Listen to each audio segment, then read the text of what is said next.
Hey, feeling good, like I should. When in dark, I walk around the neighborhood, feeling blessed.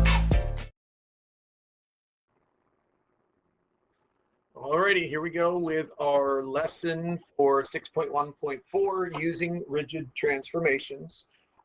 This one, you are gonna need to have that worksheet. That is, it's a resource page that is on the Google math class, or it could be accessed from the, I think from the online book. I honestly don't know if you have access to those resource pages just like I do. I've never really seen any of you guys log on to it.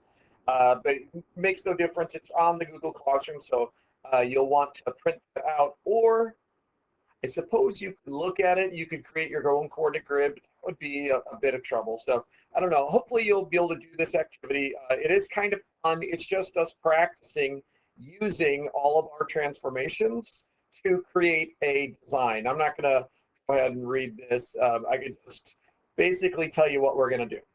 When you're doing animation or any kind of a drawing, most all of the drawings that you do can be broken down into geometric figures.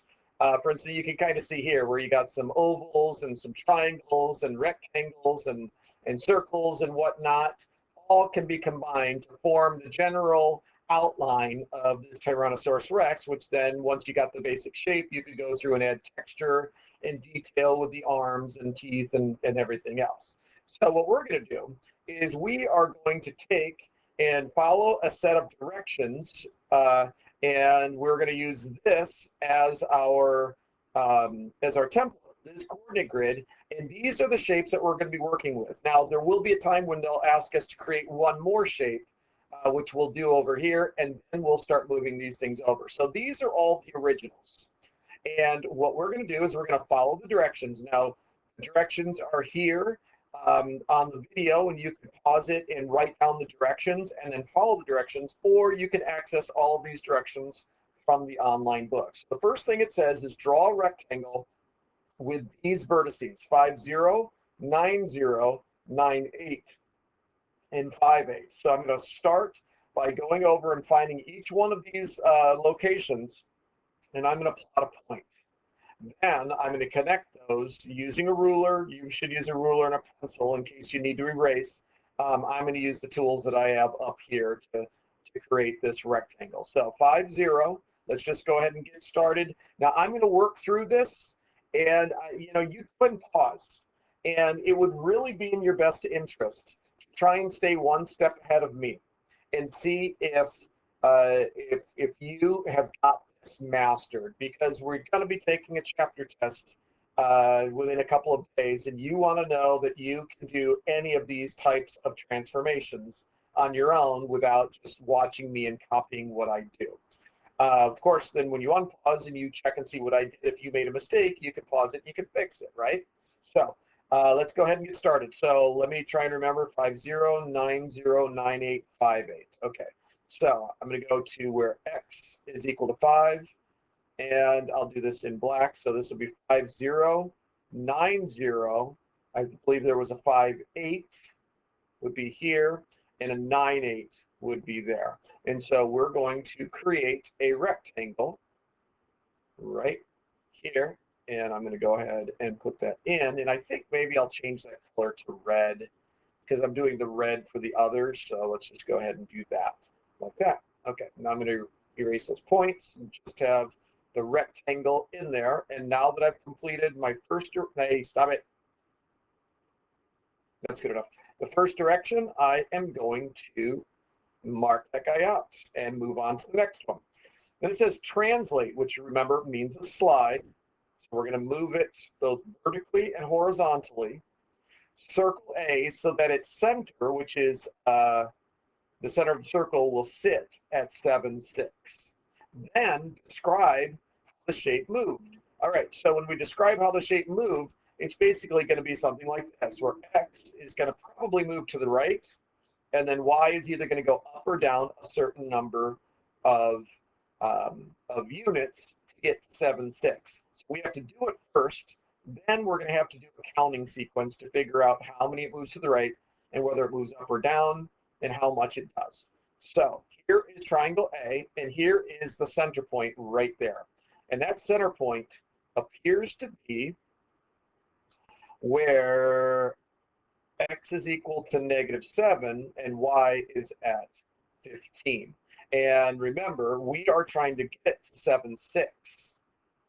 If we're trying to get it to 7, 6, that means that this is going to go to the right 14 units, and this is going to go down 9. So I'm just going to go ahead and write that in now. It's going to be x plus 14 and y minus 9. That's going to be our description using coordinate notation. Now, you could have used words and said 14 units to the right and 9 units down. That works too. Okay, so let's go ahead and move that guy to 7, 6. So 7, 6, here's 7, 1, 2, 3, 4, 5. We need to move the center right here. So let's check and make sure that's 14 to the right. 1, 2, 3, 4, 5, 6, 7, 8, 9, 10, 11, 12, 13, 14, and then 9 down. 1, 2, 3, 4, 5, 6, 7, 8, 9. That is precisely what I thought it would be. So we're going to move this guy right there. So that its vertex, no, its center point is at 7, 6. Okay, I don't need this there anymore. Oh, and by the way, what you might end up doing is go ahead and record it on the side here. So this was our second move. Are we even numbering these guys? I guess let's just put this in x plus 14 right here, and y minus 9. We'll just have all of the moves, their details listed here in the left margin. That's move details written perfectly. Okay, whatever. I'll move on. All right, so the next one says rotate triangle C 180 degrees clockwise. That means it's going to go in this direction, right? About point -6, 3. So 180 degrees. Turns out, honestly, it doesn't matter if you go clockwise or counterclockwise. They're both going to be in the same location. 180 degrees is halfway around. And so that's the key, is that this is your pivot point, okay?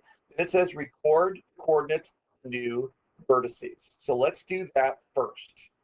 Find this point and then do the rotation 180 degrees. Oh, goodness. -6, 3. Good. Okay.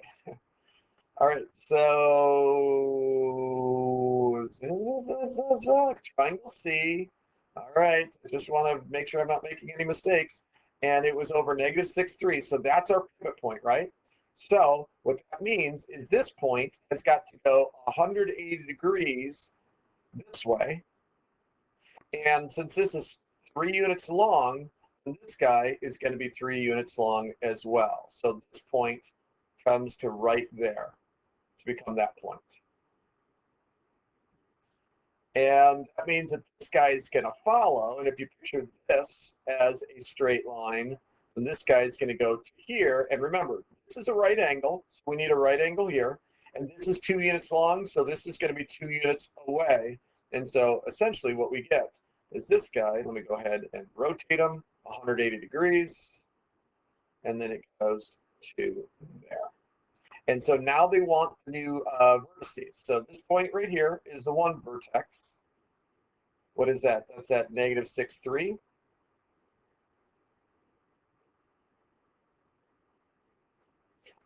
And then we've got this guy here that's at -4, 0, and this is -6, 0. -4, 0. And -6, 0. All right. So I'm not making any numbers, enumerating them or anything like that. I'm just putting everything in order on the left just to record everything. All right, so we got this part taken care of, but what about this? Then add 15 to each of the x coordinates and graph the final result. What transformation does adding 15 represent?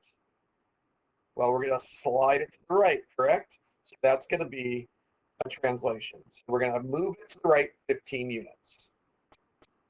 So let's go ahead and take this point right there. 1, 2, 3, 4, 5, 6, 7, 8, 9, 10, 11, 12, 13, 14, 15 means we got to slide it to where this point goes right there. And just to answer that question, let's go ahead and record that. It said what transformation is that? That is a translation.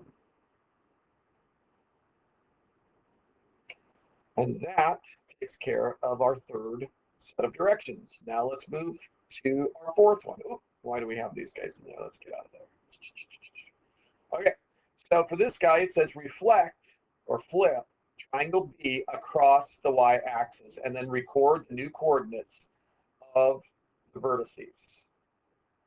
And then describe how the coordinates have changed from the original shape. Okay, so let's go to triangle B first, and let's identify what each one of these vertices are.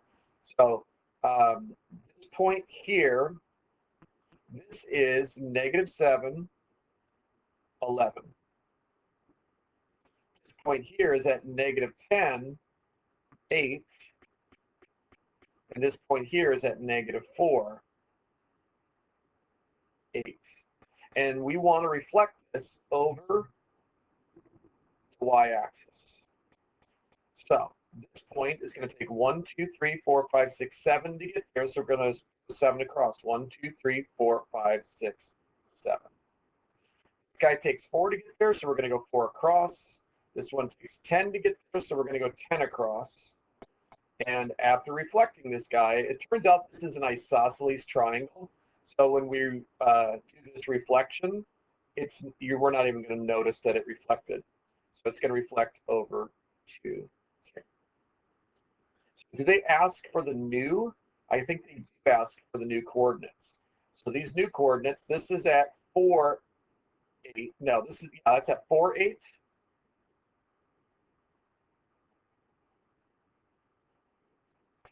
This is at 10, 8. And this is at 7, 11. So what do we notice about these coordinates compared to these coordinates? Take a look at the x values. The x values are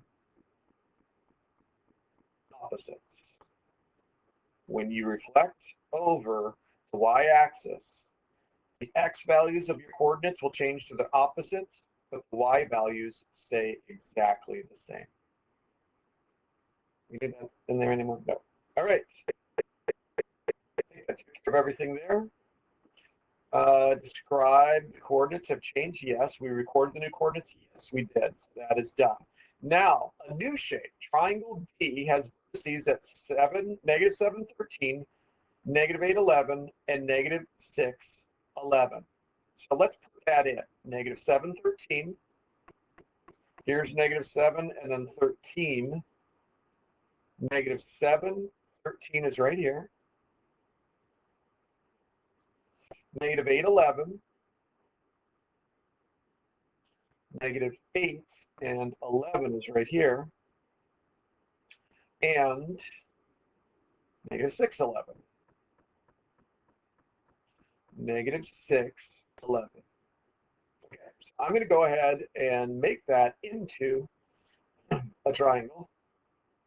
Let me get the right color. And we'll connect these points.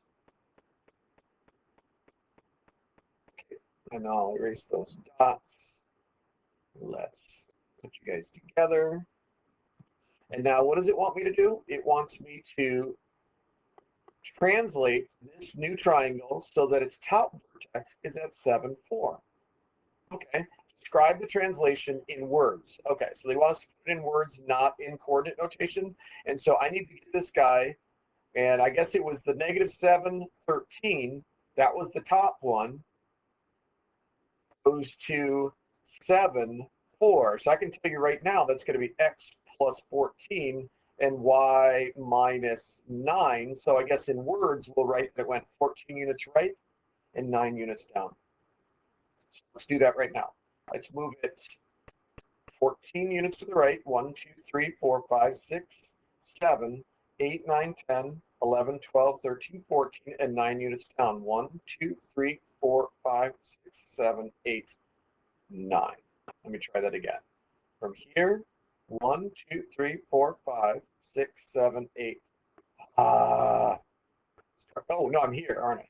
1, 2, 3, 4, 5, 6, 7, 8, 9, 10, 11, 12, 13, 14, and then 9 down. 1, 2, 3, 4, 5, 6, 7, 8, 9. I was right.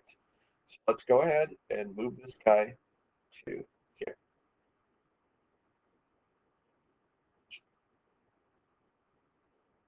Okay, and they wanted us to put that in words. So in words, that was 14 units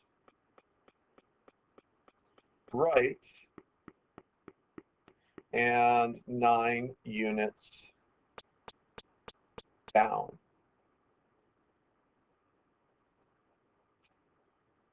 And describe, we got, no, it's this one we did. Okay, so let's take a look at this. Triangle, translate triangle C to the right 11 units. Then reflect the result across the horizontal line that goes through y is equal to 3. Okay, so 11 units to the right. Stop it.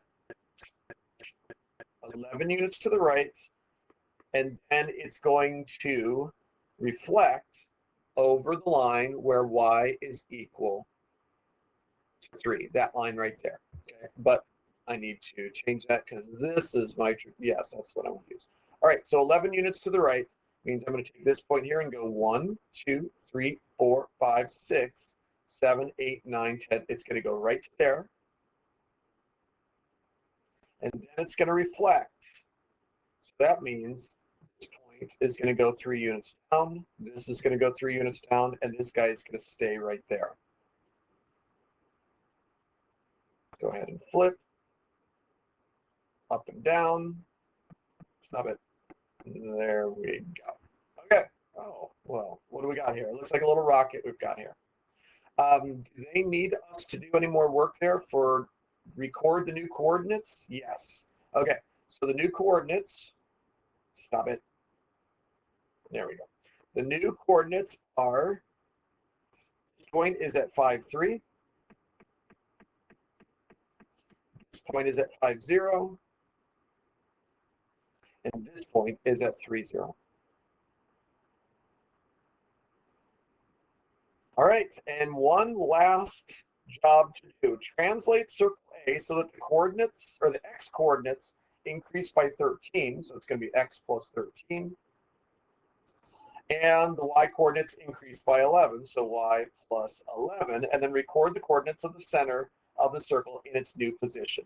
Okay, so the circle, if we recall, was started off, the center was at -7, 15, and it said we were going to add 13 and add 11. So if I add 13 to 7, I believe I get 6. And if I add 11 to this guy, it becomes 26. So I'm going to move this guy to 6, 26. So that means the 6 went over. So where's 26? And then 1, 2, 3, 4, 5. It's got a, that's going to be the new center point.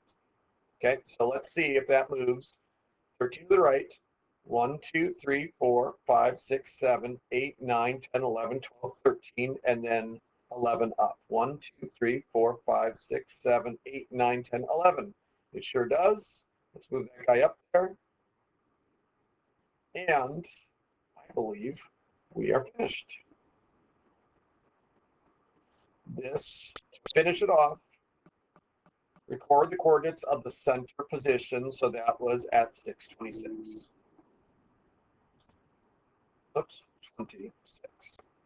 All right, we are done. That was our big gig for today. So we've got our rocket.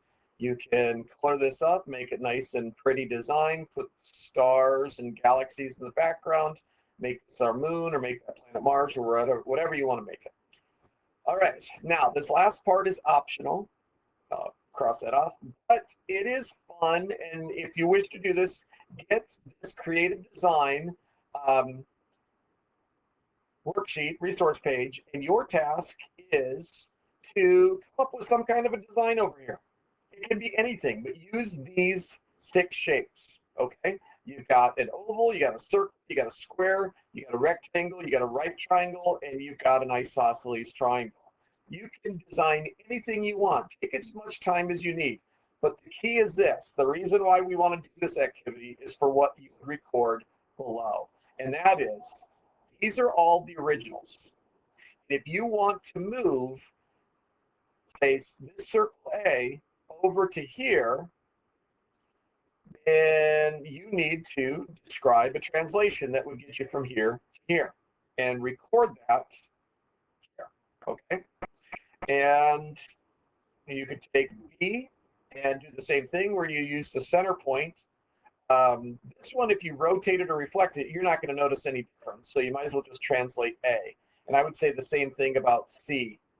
You're not going to notice any changes with anything with a rotation or with a reflection. So you might as well just translate those.